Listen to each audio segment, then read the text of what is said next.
Hi everyone, my name is Changamka Kenya, Board Chair, This is Africa, and welcome to the Changamka Show. What is Changamka? Changamka Kenya Show is about changing narratives, discussing the issues we always discuss every day, but from a different perspective.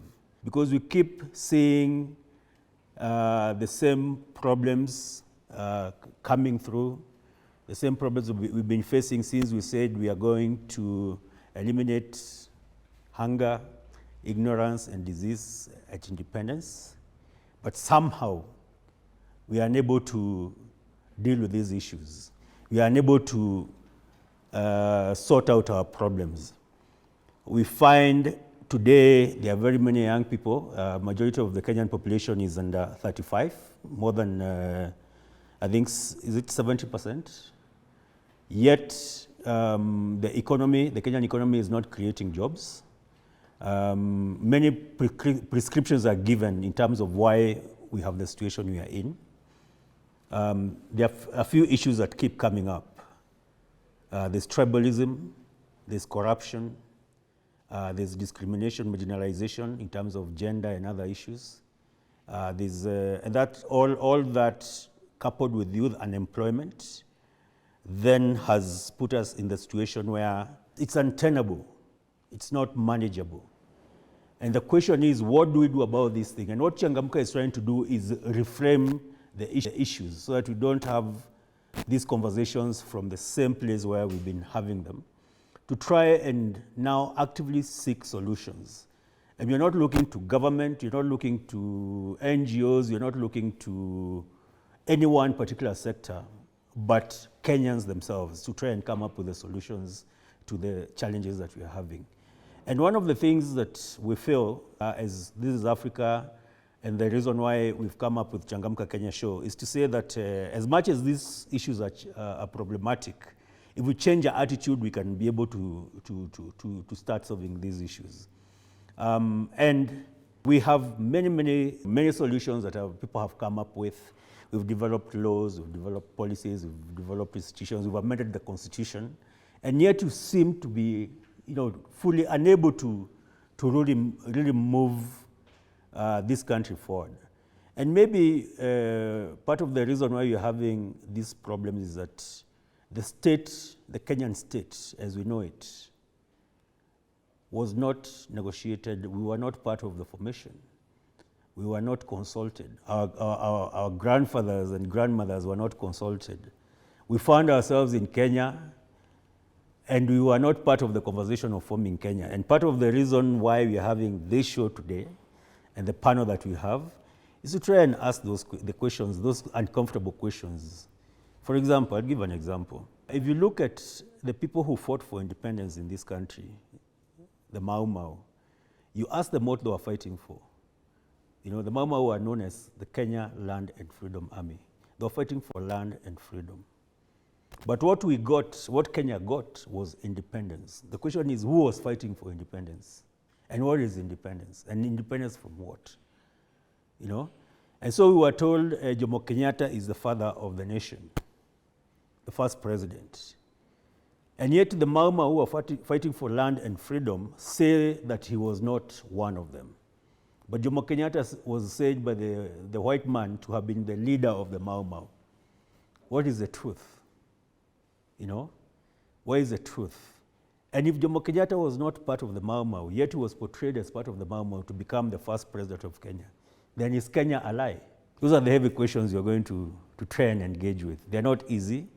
They are no absolute answers, but we hope our panelists will help us be able to start engaging with this debate from a different point of view. You all took a survey when we started based on what you know, and we hope that you take another one at the end of this show to see whether there's anything that has changed in your understanding, and based on the fact that Kenya has got a constitution in 2010, and is called a transformative human rights-based constitution that was supposed to transform our governance from what we had at independence, which is a colonial state. Has that changed? So without much ado, I'd like to introduce the panelists who are seated among you. We'll start with, just introduce yourself. Thank you very much, Mtemi. And just as a quick introduction, my name is Philip Nyakundi Gichana. I'm a lawyer by profession and an anti-corruption activist. Thank you. Thank you, Philip. My name is Monaja. I'm an artist as well as a historian, and I'm privileged to be with all of you today. Monaja is one of very unique Kenyan who studied history and used to teach history actually at university, and then he decided to become an artist, a recording artist. So maybe you tell us why. Thank you, Mtemi. My name is Darius Okola. I'm a writer and a researcher focusing mostly on economic issues. We have this gentleman here. My name is William Odhiambo Ramogi. I am an economist. I am also from the private sector. I run a firm called Elium Capital. Beyond that, of course, I am also an activist, although I like to consider myself more of a patriot on matters of human rights and in particular economic rights. It's a pleasure to be here. Thank you, Odhiambo. And last but not least. Hi, I'm Antonia Kihara, and I'm a strategist, innovation consultant, and my focus is on small trader change, economic change for small traders in Africa. Thank you so much, Tonia. And I prefer calling Tonia a visionary, but a lot of the panelists that have introduced themselves, patriots, they are Kenyans who care about Kenya. And they're not paid to care about Kenya. They do it on their own behalf. And they don't just care about Kenya, they are doing something somewhere to try and make our society a better place. So I want to ask this question, and each panelist will get to respond as we begin. What is corruption? Your understanding. What is corruption? What we call what we refer to as corruption. And what is the difference between corruption and bribery? What is bribery? I don't know who will respond first. Okay, go to me. I really thought about this last night. I think corruption is a dysfunction, it's a disease, and it's a disconnection from who we are as humans, but also at a soul level. I think corruption is an idea that we're separate from a higher power, separate from a supreme being. And it's the symptom of that separation. I think that's what corruption is. And I think bribery is just that as well. It's just lack of power because we're not connected to our own power, so we have to be corrupt to get ahead. It is an interesting question when you ask what is corruption. And one of the challenges we've grappled with are the definitions that have been bundled. One example is the definition given by Transparency International that corruption is an abuse of power for private gain. So then this definition is what has mostly been used to determine what is corruption. I know it is not conclusive, and questions have come, like, especially in our mother tongues, how do we define corruption? Where I come from, there's no word like corruption. In fact, what we know is just theft, and there is nothing else. So in my own understanding, there is quite a challenge still as we try to figure out what the term corruption is and what does it encompass. When we talk about corruption, do we mean we talk about sextortion, what we've been talking about, the discrimination in terms of race, gender, and all that. Yeah. Thank you, Philip. Anyone? Darius? I think the word corruption has no particular definition or particular meaning. It is simply a word that is used to refer to certain acts within society that reflect on violation of certain principles, certain laws, certain ideas, and certain ways in which a society is supposed to properly function. But at another level, corruption is also a certain system, a certain way of doing things that ensures that those who choose to pretty much follow the laid down procedures and laws are not able to get what they want, whether we're talking about government services, whether we're talking about being able to get due process on the law, and in the many other facets of society that we occupy. So on one hand, it's a violation, and on the other hand, the legal system entrenched in a certain way to ensure that things do not work the way they're supposed to. So it's going away from the norm, from what society agrees is the norm, losing ourselves, as Tony has said, and it can be in many different spheres of our existence.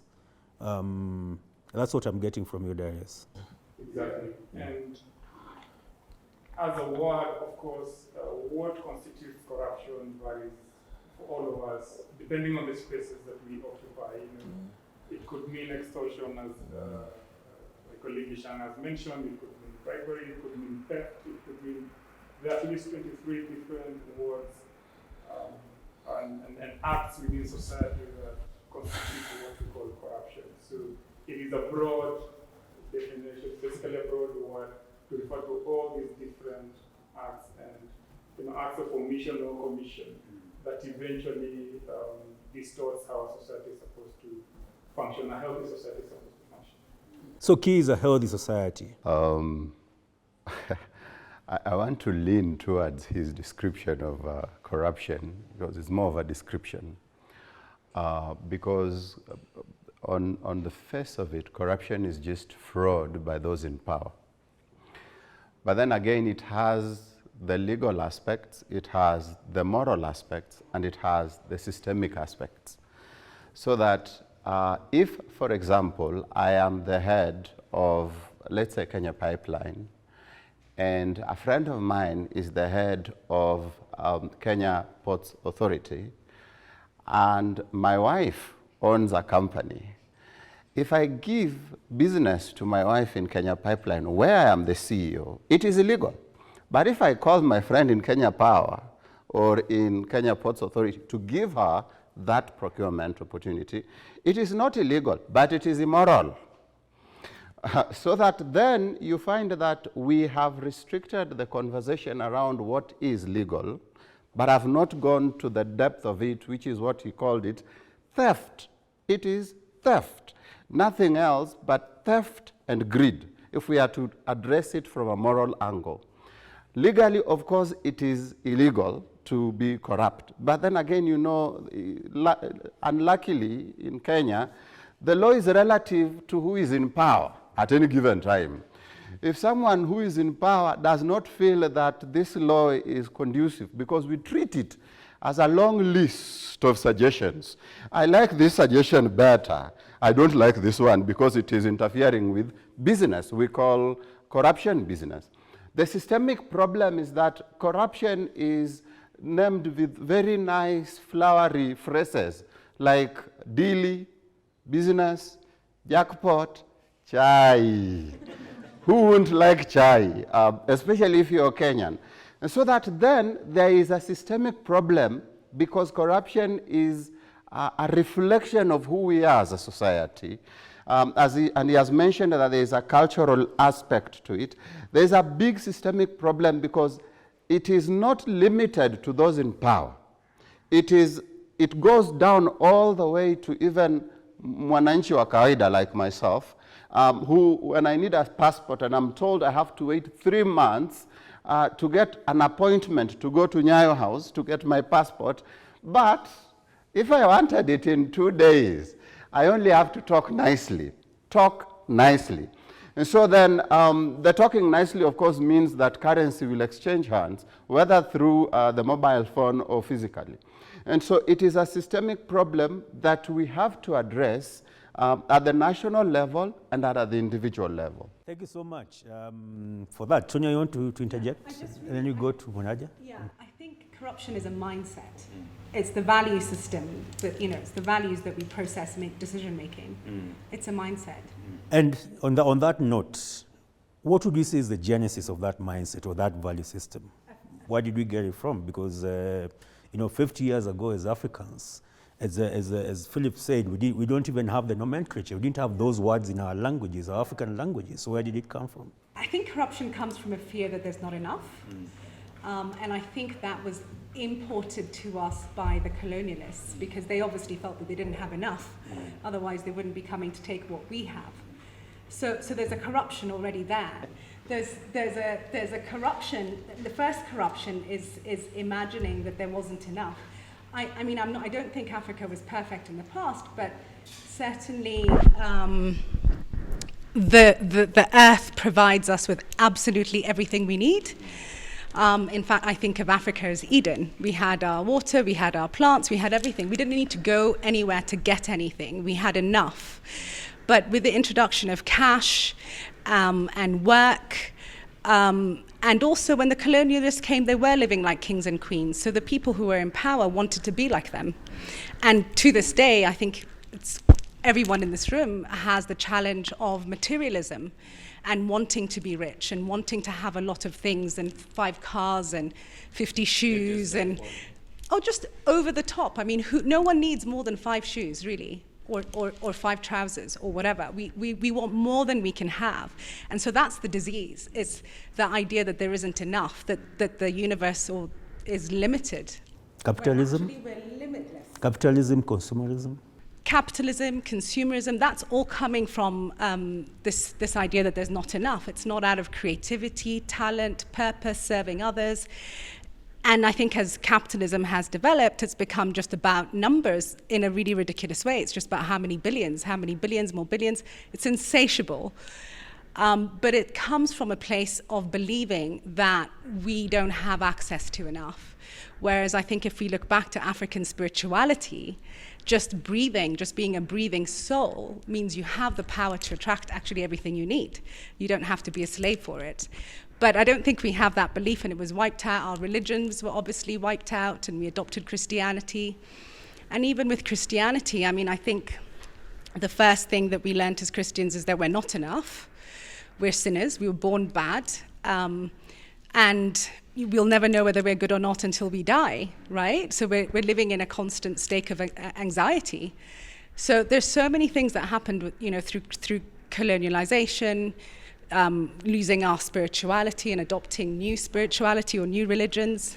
Would you say that the fact that you said we are born sinners, in quotes, and we die sinners, so we never know when we've done we don't know if you're going to get to eternal heaven or eternal hell until you die. You won't know, right? Until you die. That's a lot of anxiety. It's a lot of, so we are traumatized people as it is. Yeah. And then, of course, you're told to be man enough or woman enough, you need to wear a certain shoe, buy stuff, but buy a certain car, a certain phone. Yeah, and it's a lot of plastic. So when I look at, these businessmen who are obsessed with getting billions, I don't actually see success. I see fear. I see poverty, trauma. It's wanting so much. When it's fine to have desires, but when you want more than you can even eat, when you want 10 cars and you can't even drive them, a house with 20 rooms that you're not going to use, you're trying to fill something else. It's not even based on actual needs. Spiritual emptiness. The spiritual emptiness, yeah. Thank you. Come back to that. Monaj? Power is one of the central elements in the equation. I guess we focus on corruption from a state point of view. So we say, okay, corruption is the use of entrusted power for one's benefit at the public's cost. But if you look at lateral relations within society, just leave alone the state, leave alone the institutions of state, leave alone the interactions between state agencies and whatnot. If I were new to Nairobi and I wanted to go to Westlands, and then I meet someone and I'm like, Westi naweza fika Westi aje? Where is Westi? Kuja ndakuonyesha. Lakini si utanunua soda. So you wonder, like, that's a bribe, no? It's not necessarily illegal, but it's a bribe. Again, from the moral perspective that Ramogi spoke about. And I think it has seeped into public life. It's now a societal, not even just a state problem, but also a societal problem. And I lean towards Tonia's definition, like it's a dysfunction. But we also have to be aware of the nature of the state that we are in. You'd asked about the origins of corruption. So if we go back during the colonial days, or as colonial rule was being imposed on this land that is now called Kenya, you had chiefs who were used as intermediaries to rule, to impose the rule and to extract taxes, and they'd enrich themselves. But would you call that power of the chiefs entrusted power? It wasn't entrusted, it was a conquest state. These were just barons, like this chief, senior chief, is the one who's going to be used to recruit laborers for this place and so on and so forth, and taxes, and then he'd enrich himself. So I think also in our context, I think coercion is one of the things that goes almost hand in hand when you're talking about corruption in Kenya. Like, because the balance of forces of, I don't like, dichotomizing, good, bad, but the balance of forces of morality against immorality in this sense, in this context, you'd find more forces leaning towards the bad. And now coercion is what maintains, graft is what maintains corruption. And just look at the history of the whistleblowers. Just look at what happened to JM. Look at Ouko and Molasses plant. Look at Munyakei. Look at Githongo.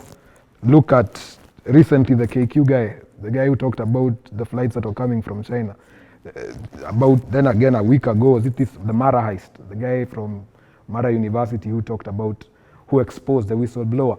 And you look at the forces that are mobilized against such people.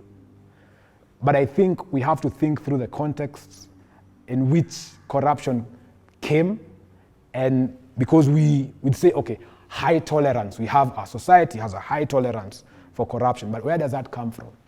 It comes from the fist, coercion being used, and then with time you're like, okay, I'll just mind my business. Why should I? See, we can just, I don't want problems. Mi nataka tu kuishi. Like, you start going against Moi and it's 80s and people are being taken to Nyayo House. Hey.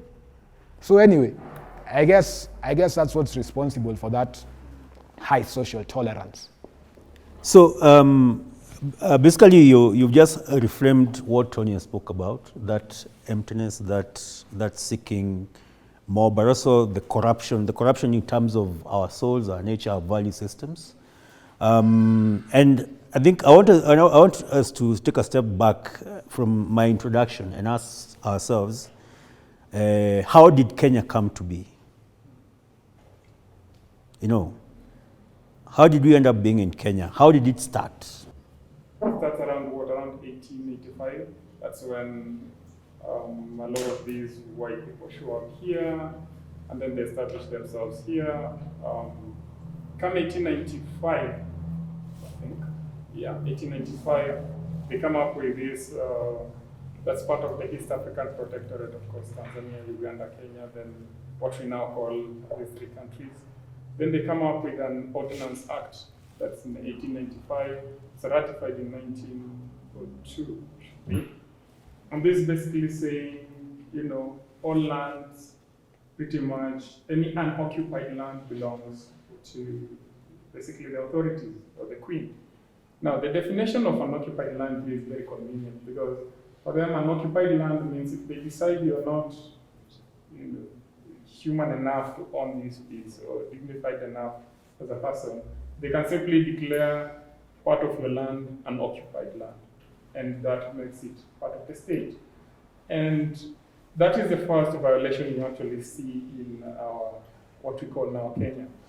Yeah, just on clarification on that. Who really came? Who's doing this in 1918 something, 19 something? What's interesting is that it's basically a bunch of thugs from London,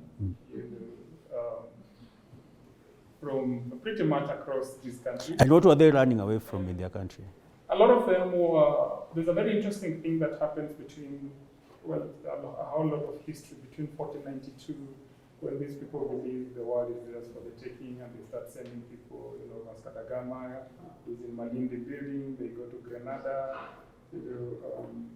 South America, that conquist that there was a lot of history in there. But basically, over the next 300 years, they go out there and pretty much take every city, every state, every land in the world, every resource that they could get their hands on. So by the time you're coming to 1885, it's, you have the Germans, you have partly the British, you have the Spanish, of course, going into South America.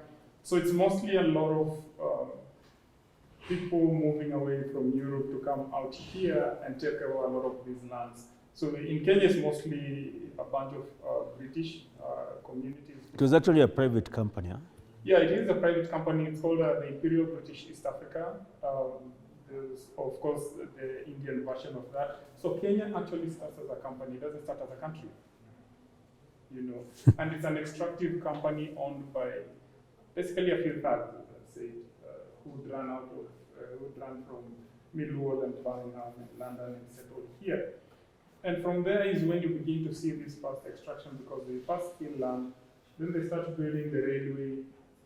In 1902, they make it official that unoccupied land is, basically belongs to the authorities. That's how they started doing land grabbing. 1909, Roosevelt shows up here. He comes with the idea of conservation as we know it now, and basically that's what he was doing in the US. He settles here, he shoots a couple of elephants and giraffes. Well, he had lost the election, so he was just venting. So he came here to shoot all these animals.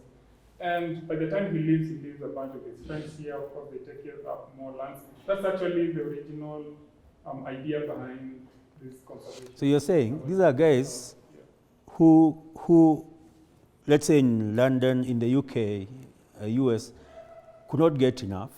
They did not have, because already those people had already, everything belonged mostly to some elite there. So they decided to step out of their countries to come and look for wealth and extract. Let's get to steal. To steal, yeah, we're using our polite word, extract. We were caught up in our vernacular. This is okay, it helps with social conversations. But then you get to 1920s when they introduced the cash economy in Kenya through the hard tax. Well, they'd introduced cash before. I remember our societies were cash-based. We did our barter trade and all that. We had our own form of value and currency. They introduced cash, but then they realized Kenyans are not into how they're introducing this cash. Then they introduced the hard tax, which was basically saying, you can't trade if you don't have money. You can't have money if you're not working in the White Islands. Which means if you had your shamba and it was feeding you, suddenly you needed money. And the only way to get this money is to go work for Mzungu. So basically they're bullying you into going to work for them. Now you see how corruption is building. First of all, they've stolen land through the Ordinance Act. Now they've introduced the hard tax in 1920, which drags... So someone comes from elsewhere, let me get this right, comes to my land, then tells me to start paying him taxes. First of all, they steal part of your land. Yeah. And then they want you to come and work for them by force so they can tax you, and that's how you make money to live. It's all shades of messed up. There's something you wanted to say, and I think this is connecting with the emptiness and the spiritual. About, I was researching the Kikuyu pots, clay pots that Kikuyus used to cook with. Apparently they used to get them from the river. And there was nutrients. So I encourage all of you to try and get clay pots to cook with, but there would be nutrients and minerals in the pots that would be released as you cooked the food. But now, when the railways were happening and stuff, in Karatina Nyeri, there were some missionaries, some Italian Catholic missionaries, who came and told the women that they have to serve God properly. They had a course, like a program, of how to serve God in your home and how to serve God in your kitchen. And they told them they have to get the aluminium pots from the Indian shop. And that Indian was only making aluminium pots because they'd finished making the railway and they already had these machines and metalworks and they needed something to do. So the Catholic nuns convinced the Kikuyu women that in order to serve God, they needed to get the aluminium pot. And then now they didn't have the cash to get the aluminium pot, so they needed to force their husbands to go to work to get the cash to get the aluminium pot. That just makes me so angry. Talk about coercion. I wanted to say talk about coercion. They were coerced. So they created pressured, systems that forced people into labor? And they were told it was about honoring God and being holy. Yeah. But really it was about buying aluminium pots and making the Indians have something to do. That's basically long and short of it. You're dragged into the cash economy, and from there, then you become welded to the system, you become welded into the cash economy, you need this money that they are the ones paying you with to be able to build this space. And all the way through, by the time you're coming to the independence, or what we call independence in 63, the system becomes entrenched in certain ways. Of course, it throws a little favors here and there to the natives, but it's essentially entrenched in a certain way that it's supposed to basically benefit certain elites. And that's why when I say part of the definition of corruption is a system that is built in a certain way that works for certain clusters of the population at the top, but eventually coerces the people below it to be able to violate certain principles and laws and rules in order to still be able to serve that system. So it's a system deliberately designed to be able to work in a certain way. It's a system designed to steal and take the money from the masses and put it in the pockets of a few. Yeah. That's how Kenya was created. That's basically how Yeah? Yeah. The black Yeah, just before you come to you, before you come to me. So we are, Kenya was created to do what? To loot and put in the hands of a few. And let me give you examples as we move to Odhiambo. If you look at the top people in this country in terms of political leadership, who are they? What is the common denominator? The better a thief you are, the higher you rise. The president is the son of the biggest thief. The deputy president is a thief and a murderer. Former governor of Nairobi was, former governor of Kiambu was, governor of Mombasa is, take it away. Thank you. Now I know why you are comfortable around jails in Nairobi. On a light note, I want to start this conversation where Darius left it in the 60s, or should I say in the 50s, where the independence movement starts. In principle, the independence movement was not just an African idea. I think the powers that were in Europe realized it was unsustainable to manage all these countries. And so there was need to let go of the countries, give them independence, but still make sure that the benefits, the economic benefits that they were getting from these countries are still coming through.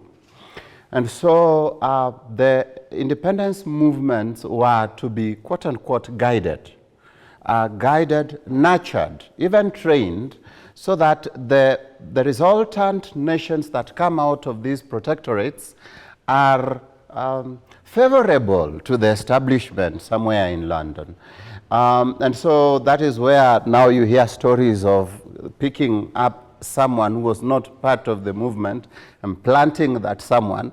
I am not comfortable around jails in Nairobi. And then now having that someone become the hero. I can say it for you. Thank you. The hero and the champion of an independence movement that he was not part of, nor did he believe in. And so now, come 1963, when power is being handed over, they are comfortable because they know who they are handing it over to. And so they hand it over. Now notice that there were talks, ideas around Majimboism, which is decentralized power.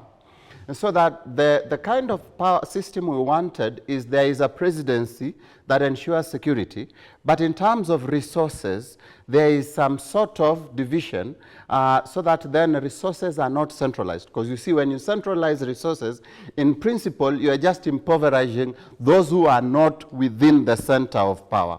And that is what happened between 1963 and 2010 when we enacted the new constitution. Or actually in 2013 when actually we started getting resources to the ground. And so you find that when these new guys came into power, what you saw is that they stole land. lots of land. Some of them own around 20%. Wait a minute. If you put these collaborators together and you just did an audit of how much land these guys own alone, without anybody else, I'm sure they own at least half of this country. Just them and their wives and their children and grandchildren, no one else. So they stole land, they stole resources. There was land that was supposed to be given to Mau Mau, those who fought for Mau veterans. Those guys walipigwa bafu. They never saw it coming. Men like Bildad Kagia suffered. And even Ramogi, Chingoneko, he suffered. And so, because they were not close to power, people like Jaramogi Oginga Odinga, who was bold enough around the jails of Nairobi, like Mutemi, came up with an idea that there is not yet Uhuru, and he suffered for it, because he was not sure he wanted to steal land. If you go to Bondo today, he owns only his ancestral land, and God bless his soul. Now the challenge is, we as a nation are not woke to realize that those in power are actually extracting from us. So that we are following through with the script that was done in Berlin Conference in 1884, the script that was done in London in the 1950s when they were shepherding the independence movement. We are still following through with this, and so you hear things like Udhamaki. What is Udhamaki? Udhamaki is a system that let us ensure that power is concentrated at the center, so that it doesn't matter if Lamu is impoverished, it doesn't matter if large tracts of land are being taken by people in government in Lamu merely because of Lapset. It doesn't matter if Mombasa as a whole city is impoverished so that one family can benefit. It doesn't matter. It doesn't matter if they die. It doesn't matter if in an election we can steal an election and people die. You know, you have to break a few eggs when making an omelette. And these are Otienos and Omondis that are dying, and they are being called eggs.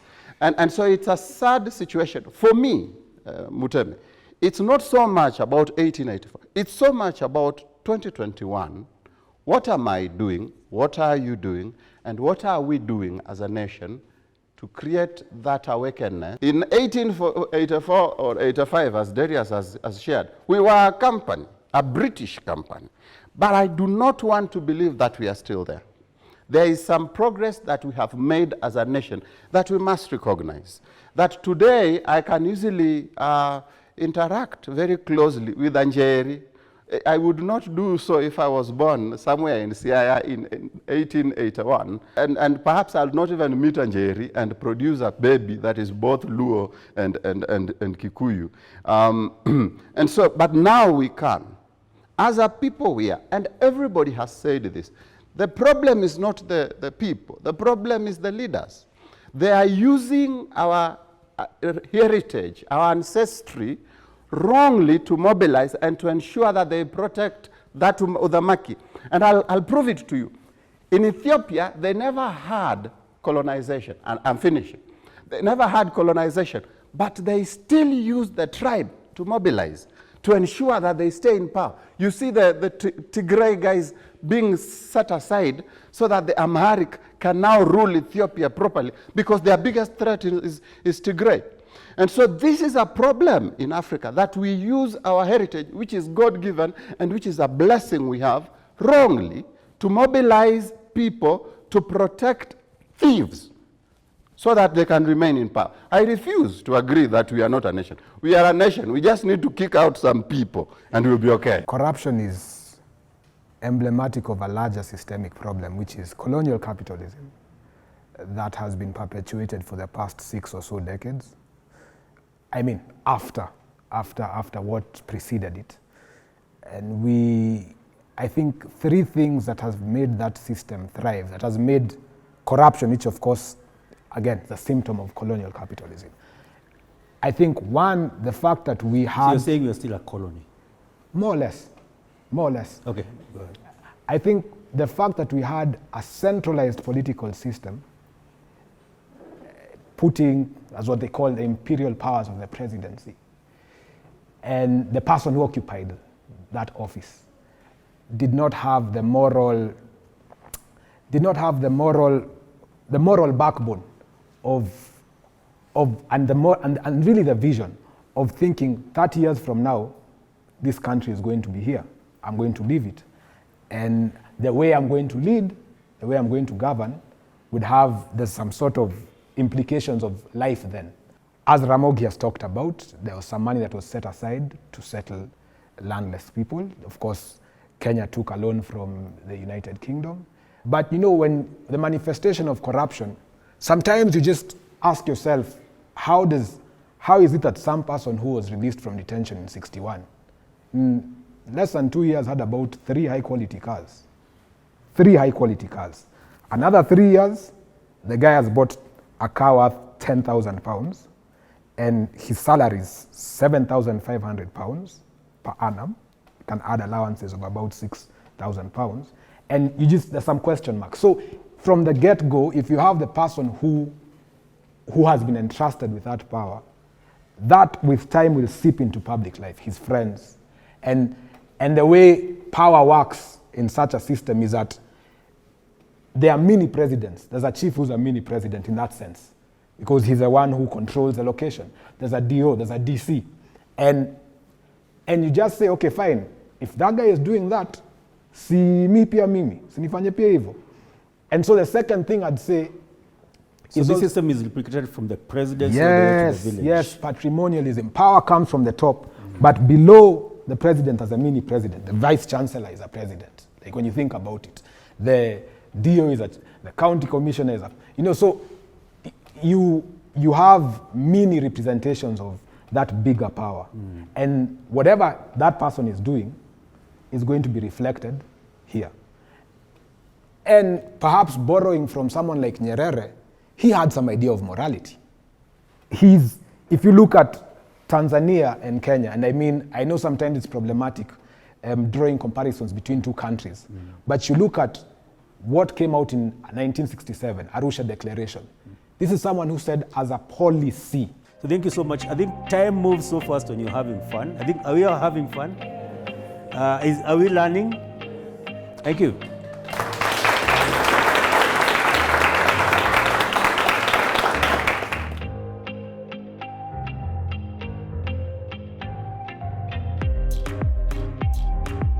It's really important for Africans to understand and know their history. Not the history that has been prescribed by others, but the true history. Go back and talk to those who are much older than you, talk to the leaders or communities, so that you really understand where we are coming from if we are to move forward. I really encourage you to join This is Africa. Kindly subscribe and like the channel. You can join us on any one of the social medias. Thank you.